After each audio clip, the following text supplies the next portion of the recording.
Welcome to another episode of Take Up Space. In the studio today, we have Kaelyn Britton, and she's another therapist. We actually interned together, and I'm really excited that she's here. So I'm just going to introduce her. Hi, I'm an LPC associate. I currently work at a PHP IOP program, which is basically a program where people come every day for 3 to 6 hours and get intensive mental health treatment. Yeah. I've been there for about a year. Most of our clients come from mental health, but usually it's related to substance use as well. And you've been there for a year. So we met at the Turning Point. We both interned together. Yeah. And where did you go between the two?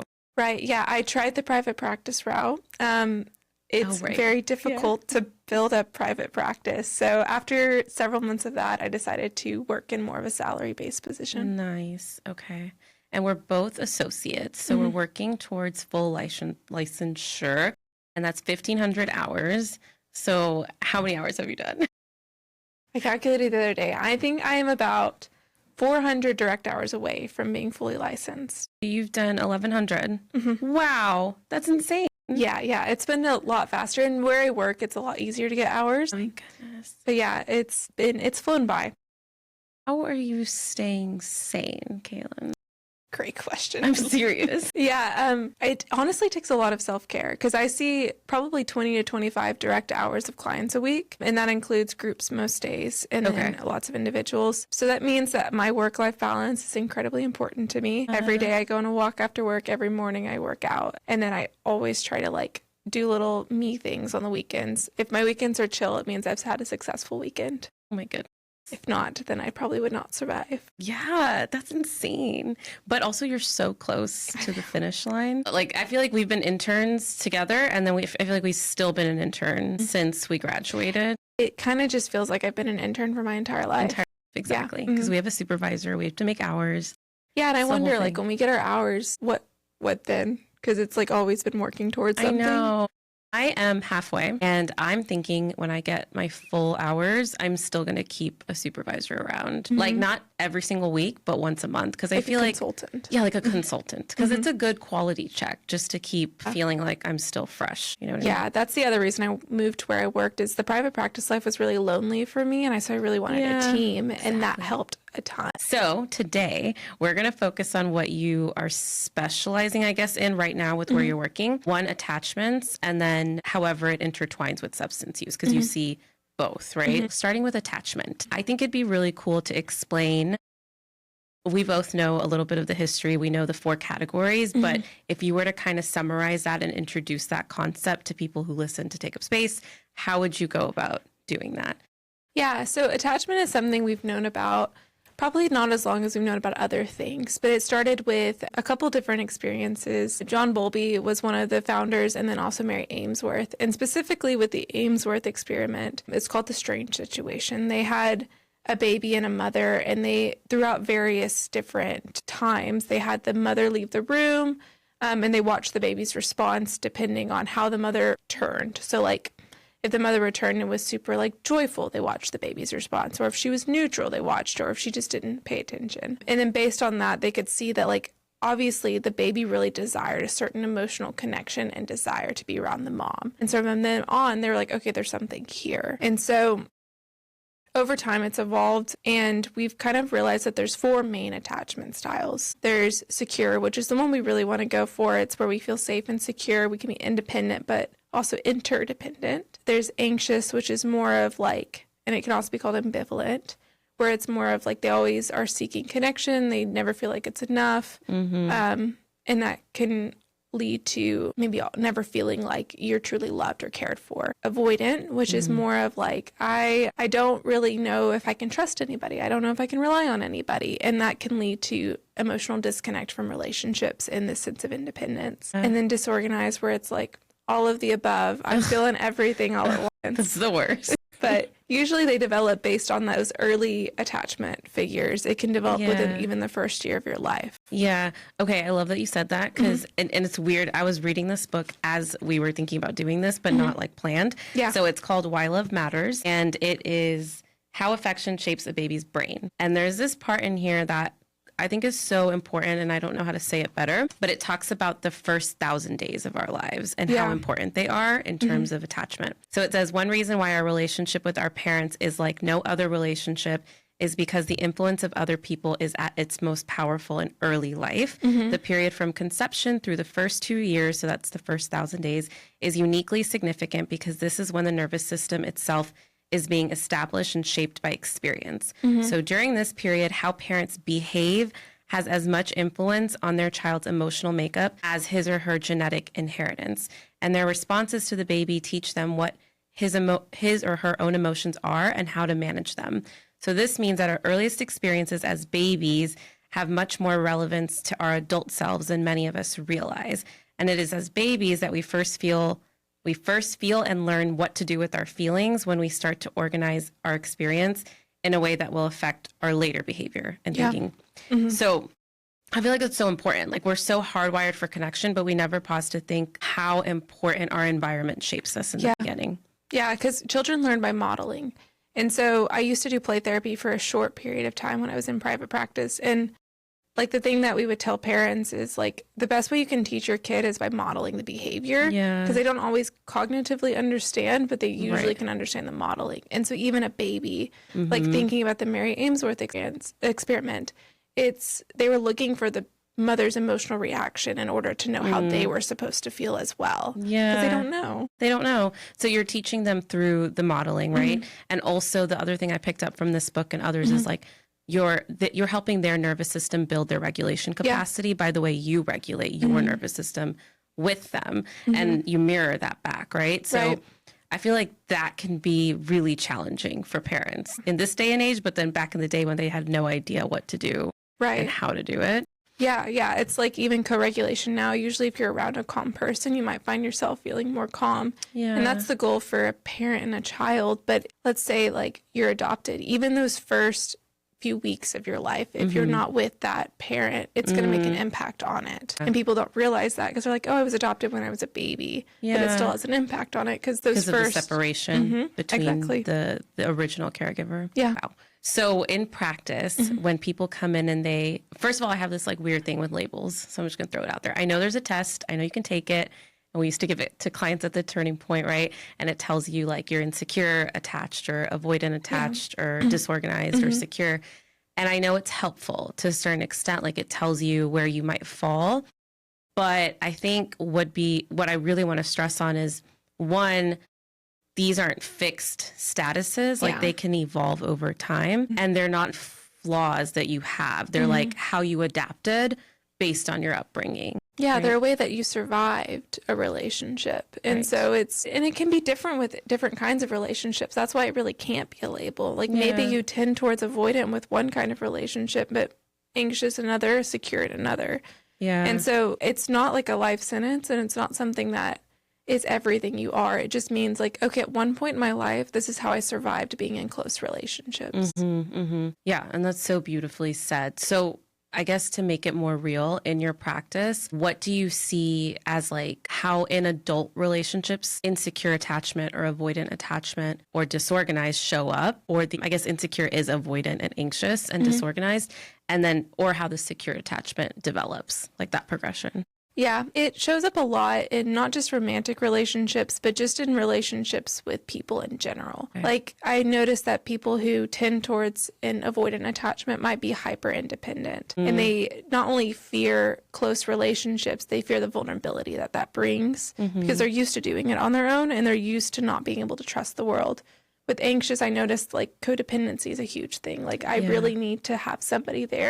I don't feel confident on my own. Whereas more of a secure relationship will notice, like, I can notice like what I need to do and what the other person needs to do and be okay regardless of how the other person feels. And I can accept when relationships don't go well and not internalize it so much to the point of where it creates shame or disconnect from myself and others. Yeah. And disorganized, is that, you said it's all of the above. Yeah, disorganized is like you really, really want the close connection, but then at the same time you fear it. So a lot of times this shows up in kids of like the person that's supposed to make you feel safe, that you care for, is also the person you fear the most. And so same with intimate relationships. The person that you love the most is also the person you fear the most. Gotcha. So I think the hardest distinction for me between avoidant, let's say, and disorganized, to me, when I think about avoidant, it's like I want connection, but I'm afraid of connection, right? And so it's called avoid, but I'm going to just distance myself to keep myself safe because that's what I've learned to do, right? Or anxious attachment. I need constant reassurance because I didn't get that. So I'm going to keep myself preoccupied to feel safe, right? When I think of disorganized, I get kind of choked up because I'm like, so really, is it more that you want connection and you're afraid, or is it that you can be anxiously attached or avoidantly attached within the same relationship in different points of the time? You know what I mean? Like you can turn on either one. I think it's more if you can turn on to either one. I mean, you're going to fear the connection no matter what, as much as you're going to fear the loss of it. And so I think it might just show up in different ways. Like you might be like really great with it and you like want to be really close, but then like that fear comes in and you're like, oh, nope, can't do it, backing up. And it's almost like a hot and cold thing. Yeah, which sounds really painful. Yeah. Honestly. I think when I first took the test a long time ago, it was more, and this is to the point that it evolves over time. Yeah. I think it was 4 years ago I took that test and it was anxious, like leaning towards anxious. And then a couple of years ago when I took it, it was more secure. Yeah. So I think like that journey, and of course in between all of that was a lot of work that I've done. Because I think at the root of it, what we don't talk about is these are how they present themselves or how we've adapted to survive. But underneath all that is a lot of nervous system dysregulation and core beliefs that are limiting or negative. Yeah, absolutely. Like each one, like for avoidant attachment, usually the core belief is I can't be in close relationships. I can't trust the world. I have to rely on myself. Anxious means I can't trust myself. I have to rely on somebody else. And more of the disorganized is like, I don't really know who to trust. It's going to depend on the moment. And so there's a lot of core beliefs about yourself, other people in the world that come up with that. Right. And with that comes a lot of the nervous system dysregulation, how you feel when you are close with somebody. Yeah. Does it feel like safe? Yeah. Maybe not. Yeah. Each other. So I think on the tangent of like, it can evolve. How have you seen people like shift their attachment styles over time? And how do you work with that? Yeah, a lot of how I've learned to work with it has been through my own work as well. Like once I realized what my attachment style was, I was like, okay, can do something with this. Yeah. And so usually with clients, I start by explaining like, hey, this is what attachment is. It's a survival protective thing that you did. It's not a life sentence. And I go through that and I say, but you know, the good news is like, you don't have to stay this way. And I think in recent years, it's become more obvious developing an earned secure attachment, which is basically saying you worked on your attachment style. I don't know if I like that. I mean, I like that you can evolve and I like that it's called secure attachment, but earn, man, you shouldn't have to earn it. I know. That's what I was thinking when I heard it. But I mean, that's what they call it. But I think it's more of an evolved attachment style. Yes. Evolved secure, maybe. Right. Which I like better because it means it's constantly changing or that if within intentionality. And so with them, I say, let's just start with being aware of how we feel in relationships. Right. And once they have that awareness, it becomes a lot easier to identify patterns and to identify like just overall tendencies within that. Okay. And so if they're identifying like, okay, I'm aware with that, I tend to go towards this kind of relationship. Great. We can work with that. Yeah. We can look at, okay, is that rooted to self-worth? Is that rooted to self-esteem? I wonder what your life was like when you were growing up. I wonder what safety feels like to you. And so kind of breaking down the little tenets of what safety feels like, what relationships feel like, and then moving from there. Okay. Rather than focusing on the terms of like, let's just work on avoidant attachment. It's more of, okay, let's work on what it feels like to feel safe in relationships. Yeah, so you're getting to the core of it. So I guess my question then is like, on this podcast, we've talked about internal family systems. I've like touched on CBT, but in your experience, what modality therapeutically are you using with clients who come in? Because to me, like the nervous system regulation part kind of mandates that you have to be working with the body too, right? Like it couldn't just be the aspect of talking about your childhood and reminding, like that's probably a part of it, like reminding you what feels safe and what didn't feel safe and how that went. But how do you address all of that and what approach do you use? Yeah, I think it really depends on the client. For some of them, they're very visual based. And so a lot of like meditations and IFS focused things are really helpful because they can visually picture like protective parts, or they can picture what their inner child looks like and talk to them. Yeah. And that's always really nice for me because I'm like, okay, your inner child's telling you. We don't have to worry too much about like figuring out more because you're learning from yourself. And in therapy, that's a lot of what it is. But also sometimes it starts with just like building rapport within the therapeutic relationship. Because if you have never felt what a secure attachment feels like, it's really hard to work towards what that would be. And so with a therapist, you have the opportunity to be heard, to be validated, to be challenged in a loving way, in a safe way, but not being like discounted for what you've experienced. And so a lot of the therapeutic relationship is really great for attachment. And also you've got someone to help regulate you whenever you start getting dysregulated with it. So a lot of meditation is super helpful as well. Okay. So you mean like co-regulate with you? Yeah. And the therapeutic relationship, you said, I like the way you said it, like that is a big part of healing your attachment, right? Because you have this person who is consistent. I mean, we'd hope.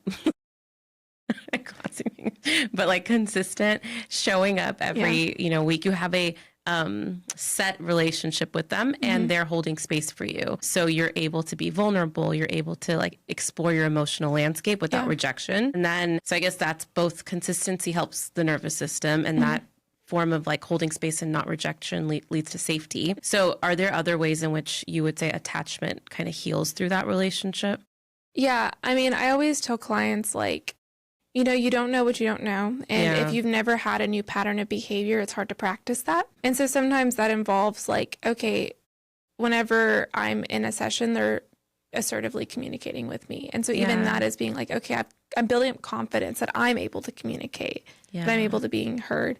And so that helps a lot with that. But also just like someone who's really like cheering you on, I think with attachment is you don't really have someone who's willing to call out certain things in a way that's like cheering you on. Like, hey, you're doing that really great. And so like that can be very helpful. So I've seen that be very consistent. In my job, I see them every day. And so I think that's been really helpful because it's like, oh, this person actually cares about me. And they see me on my good days and my bad days and all of that. And that's kind of the benefit of that. In therapy, you usually come in and you're not really having your best day every time. And that person still wants to be with you. Yeah. And I think that can be really healing as well. That's sweet. And then I guess you said you also work with like the clients you see usually also have a co-occurring substance abuse issue. So I'm curious, like, how do the worlds intertwine? Like, how does attachment intertwine? I can make 1,000 guesses, but I'd rather you. Yeah. So, I mean, I think that addiction, there's so many different modalities about how to understand it. Like some say disease, some say mental health. I think it also comes down to like a lack of connection. People have this innate desire to connect with one another. Even if you are an introvert, and you like solitude, that's me. I still want to connect with people. And a lot of times substance use really isolates you, but at the same time, it's a very quick numbing mechanism.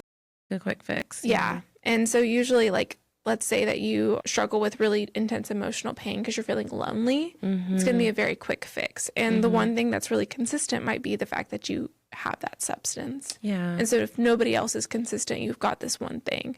And then after that's been introduced, some people have the predisposition maybe, or even just an environmental thing to like, it becomes a thing that they can't stop. And so it's really hard to just say, hey, I'm done. I'm not going to use this anymore. I'm just going to fix or work on attachment in some way. Instead, they're like, okay, I've got this whole other beast that's in here with me. And that can be really difficult. So, I mean, it's used as a coping for the pain that comes with attachment, but also just like, it's consistent. And if you lack consistency, that can be really hard to break. Yeah. No, and I guess like I'm assuming again, like the attachment stuff is deeper, right? It's really your upbringing. It's about your regulating your nervous system. It's about the core beliefs about yourself, the world, and others, right? But then you see this like co-occurring substance abuse. Do you think it's substances because of the consistency, like you said, or the ease of it? Yeah. I think sometimes it's hard to tell. With some clients, they were introduced to it at an early age. Maybe it was a way that like their family got together, as they like all would use the same thing together. Like I've seen that before. And so then it's really attached to like how the family functioned. And then that's a whole different thing. And then there's also just like, maybe they went through a really bad breakup at one point and like the pain was really hard. And then so substances became helpful. And so it really depends. I think sometimes it's a coping mechanism just to deal with pain. And sometimes it's all they know. Okay. It's like the only thing that they have in life. And so, I mean, there's other things that go on as well. Like we've got bipolar diagnoses. We've got schizoaffective, schizophrenia. Like there's a lot of other things that go into it. But I think most of what I notice is that a lot of them have never felt safety within a relationship before. Gotcha. And so like it's hard for them to feel like they can talk about what they're struggling with. Yeah. And so it's a lot harder to beat substance use to be anything if you're doing it by yourself and you're doing it alone, because it becomes a very shame-filled thing. That's true.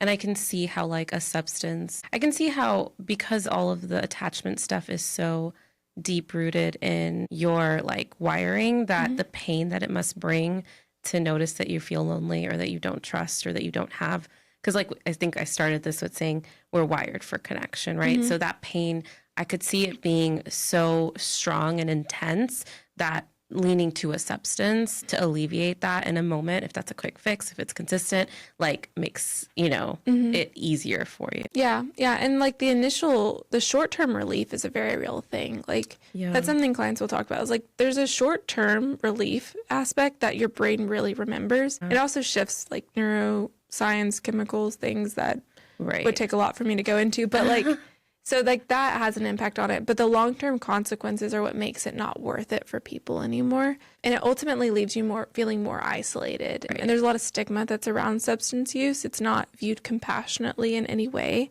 Yeah. And so then that's definitely not helping your connection with people. And it's going to deepen those attachment wounds that are already there. Yeah. And I saw this in like, I guess my personal work where I have been working on like those core limiting beliefs and regulating. And I would also lean on substances.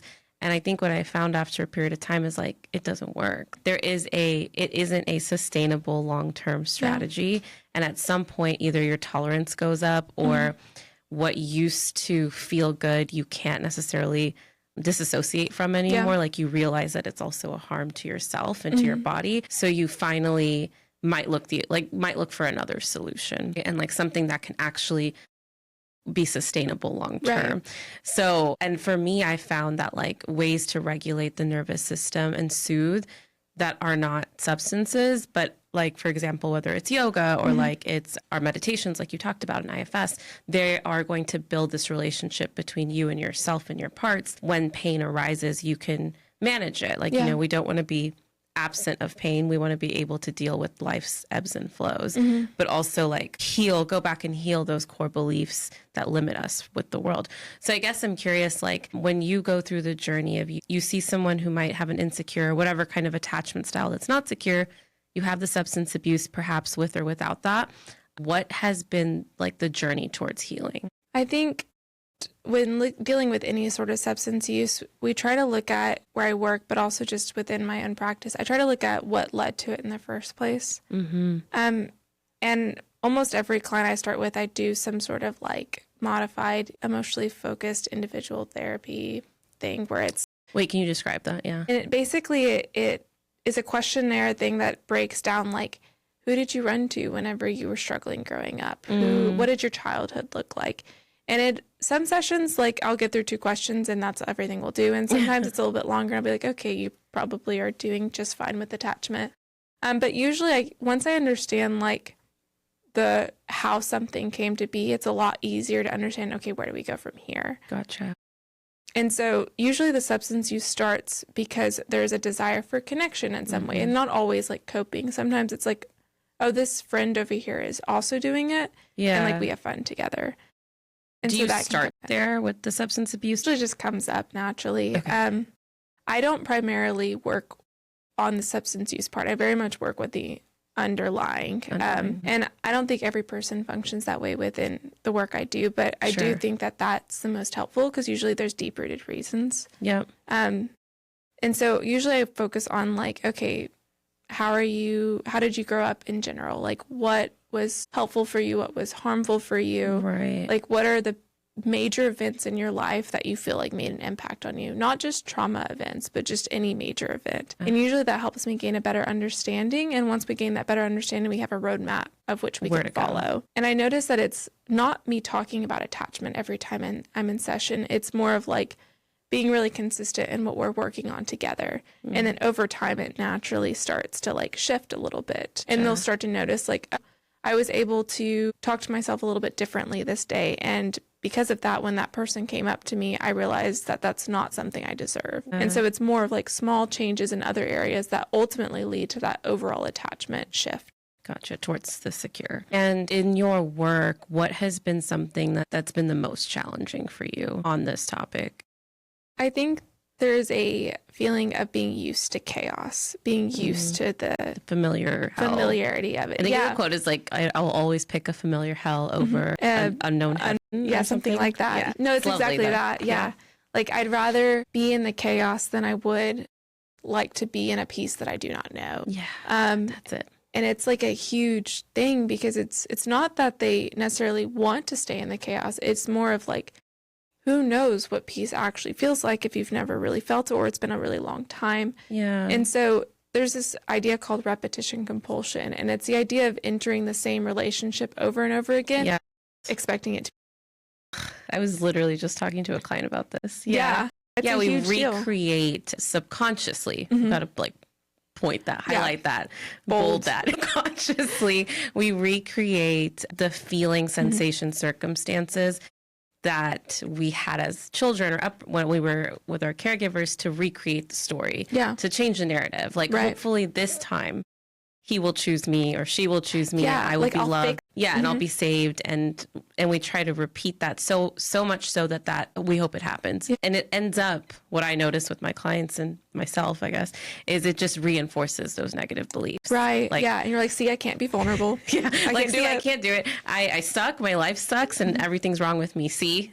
And I'm self-sabotage becomes a huge thing. Yeah. And it's not like our brain is like, man, I really want to destroy you. It's more of like, let's see, we can change this. Like, if we change this, it means that something can be different, but we don't actually know that we're doing it. And so it's really hard to like make those changes because we're entering it over and over again.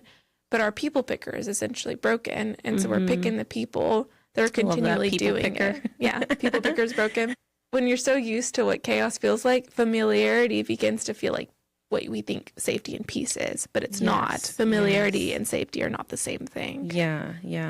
And I found that like part of that is educating, right? Like, you want to be able to know what safety could be and what safety is and isn't. And then the other part of it I found is just like, how do I stay present with all the conflicting emotions that come up when I'm in these situations again and again? Yeah, like that level of discomfort of, you talked about it a lot, the emotional dysregulation piece is a huge deal. If I'm feeling extremely uncomfortable in whatever it is, I'm probably going to look for a way to escape it. Or I'm going to shut down. Right. Or I'm going to freak out. Right. And I mean, that's where that substance use comes in again. It's like, I'm feeling super dysregulated. I know we'll fix this very quickly. Yeah. The short-term relief is worth the long-term consequences in that moment. Yeah. And then later on, you're feeling lonely and isolated, not sure what happened. And then you try to do it again. And unless you figure out how to break that cycle, it's like you're in a tornado and you can't get out of it. I love that. I mean, I don't love it, but like, I love the way you said that. Okay. My last question on this topic, I guess, is I'm trying to ask this carefully, but I just want to hear your thoughts on, we hear this concept of like, ideally it's like when you're healing your core beliefs and your trauma, there's this concept of like, you shouldn't need anything external, be that substances or other people, to feel whole. Like, you should be able to provide yourself with everything you need to feel whole. And that's really empowering, right? Because your answers are within, But I guess when I put that thought next to the thought of like, we're hardwired for connection, and like, we need people to a certain capacity, you know, we don't want codependency and unhealthy relationships per se, but there is this necessity in connection. And there's this wholeness in self. And I think when I put both together, I struggle with describing that. So I'm just curious how you would. Yeah, I think about that a lot, actually. I'm like, how would I reconcile that? And I think And you know what? You're in this lovely relationship. I stalk all your photos. And so I figured you might be able to answer it in a way where you both have that independence and then you have the safety together. Yeah, my husband's great. He has helped me work towards a secure attachment because he himself has. And I think with that, if something happened tomorrow and like one of us wasn't around, it would be awful. It would be a lot of grief. It would be a lot of pain, a lot of hurt. But I would still be me and he would still be him, whether it was me or him that wasn't around anymore, I would still be able to say, like, my name's Kaelyn and this is what I love to do. And right now I'm hurting and I'm in pain, but like I'm still me. But in that, I would also still want to connect with other people and walk through it in that as well. And so I think that the difference between wholeness and still needing connection is like, I'm 100% me and he's 100% him. And we have this partnership that we like walk through life with. And that partnership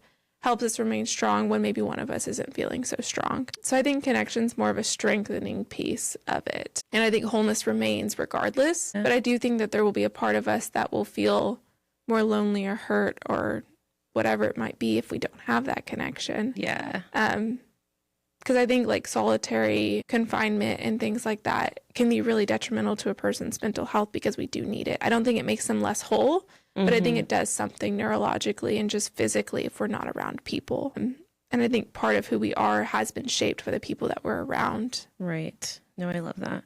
Yeah, I never know how to explain the two. No, I think I just say wholeness plus connection equals great life. The best. Yeah. Okay, I love that. We kind of touched on this, but I'll ask just to be sure we did, which is there's so much shame within some settings therapeutically around these labels, right? Like you're insecurely attached and you're avoidant and you're anxious and, and you're secure. It's always that you are, not that you might have. Yeah, the you are's and the definitions. And, conversations like these, normalizing the fact that it can look different in different types of relationships, like we said, or it can evolve is important. But also, like, how would you reframe the shame around the labels? And I know we talked about these are survival strategies that we adapted to survive. But yeah, how do you think we can do that collectively? It is misused a lot in different settings. Yeah, I think it is. And this goes along with, I think, anything label-wise, like attachment or substance use, because there's a lot of stigma around that, or even just like anxiety, depression, whatever. And I think it starts with like removing ourselves from the thing that we struggle with.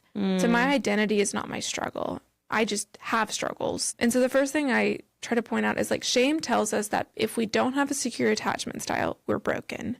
Yes. And I'm broken is a shame-driven thing. And narrative, so we shift that and we're like, just because I struggle with maybe a different kind of attachment style than what would be deemed secure, that doesn't mean I'm broken. It means I adapted at some point in order to survive. And that adaptive coping skill is no longer serving me. Yeah. And so I've got to figure out a different way to adapt, a different way that might serve me a little bit better now. Same with substance use.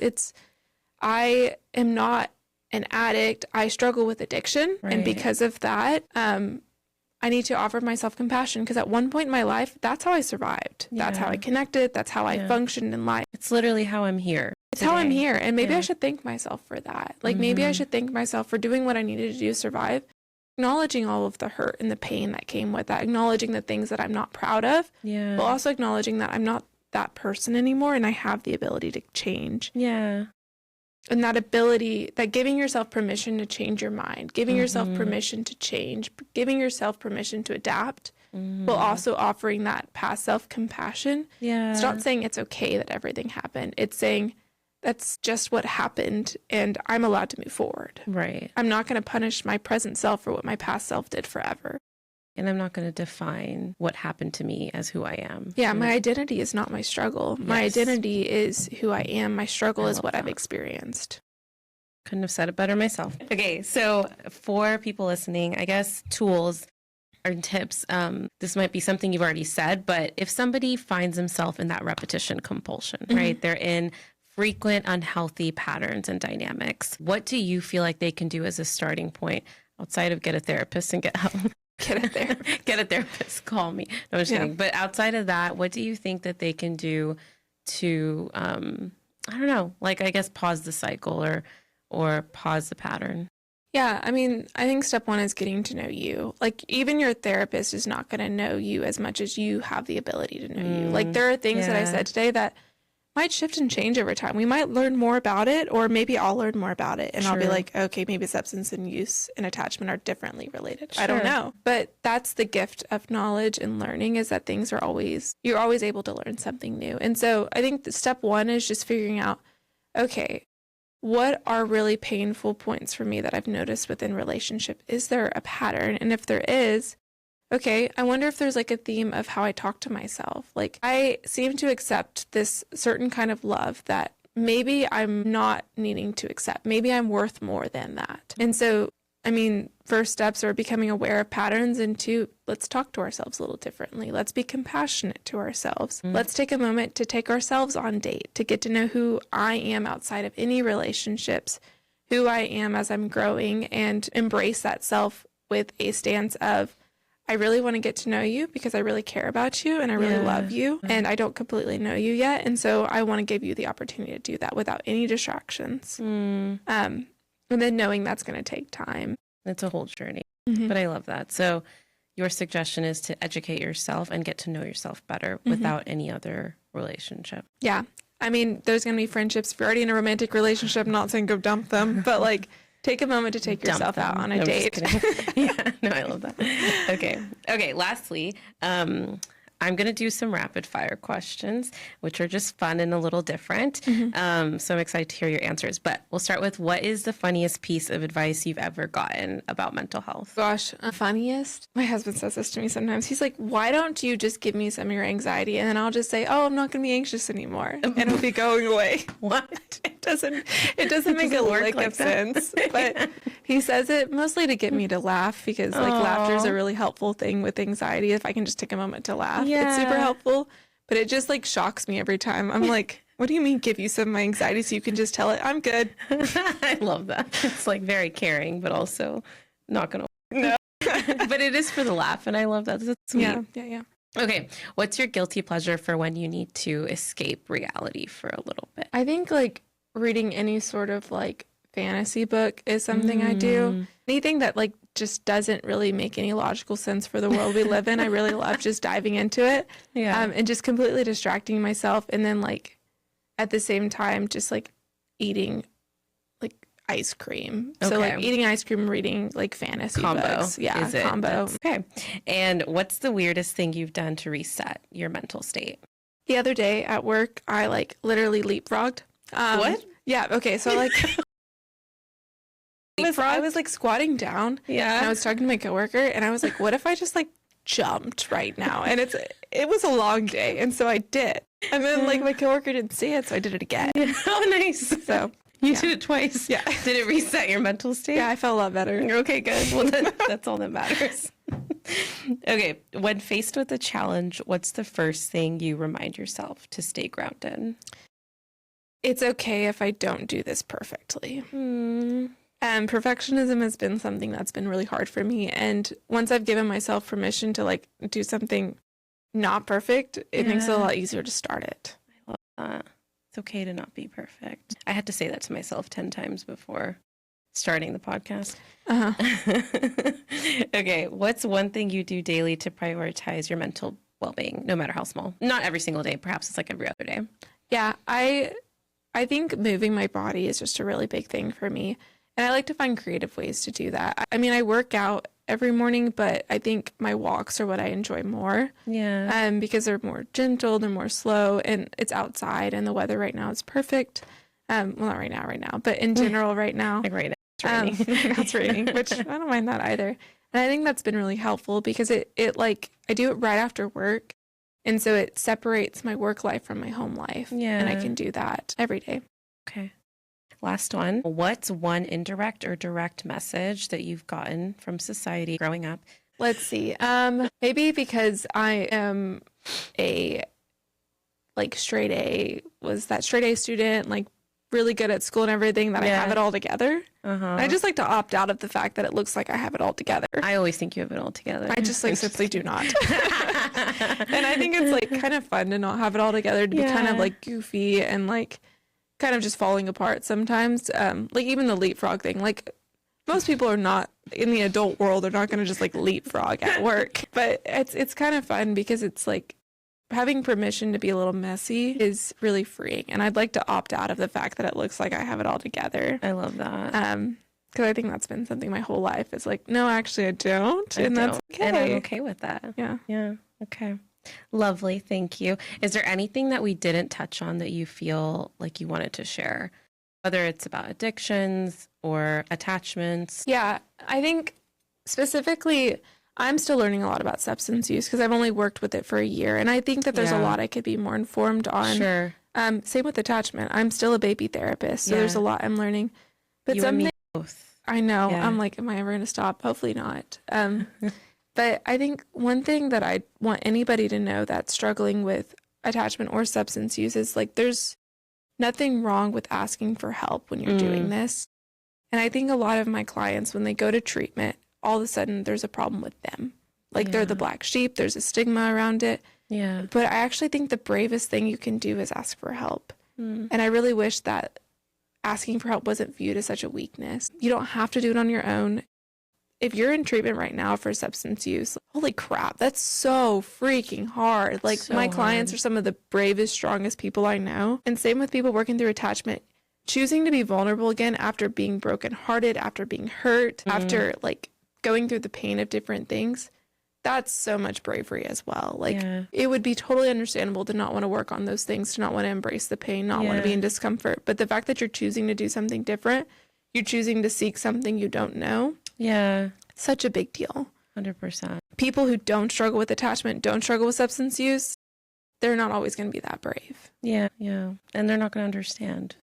I think it's important to normalize that and give like credit where credit is due. This is just not easy work. No, it's not. And you can choose to not do it, and I wouldn't judge you. Like, it's that heavy. Absolutely. Yeah. And if you choose not to do it right now, that's okay. Like, you're going to do it in your own time, whatever that looks like for you. Love that.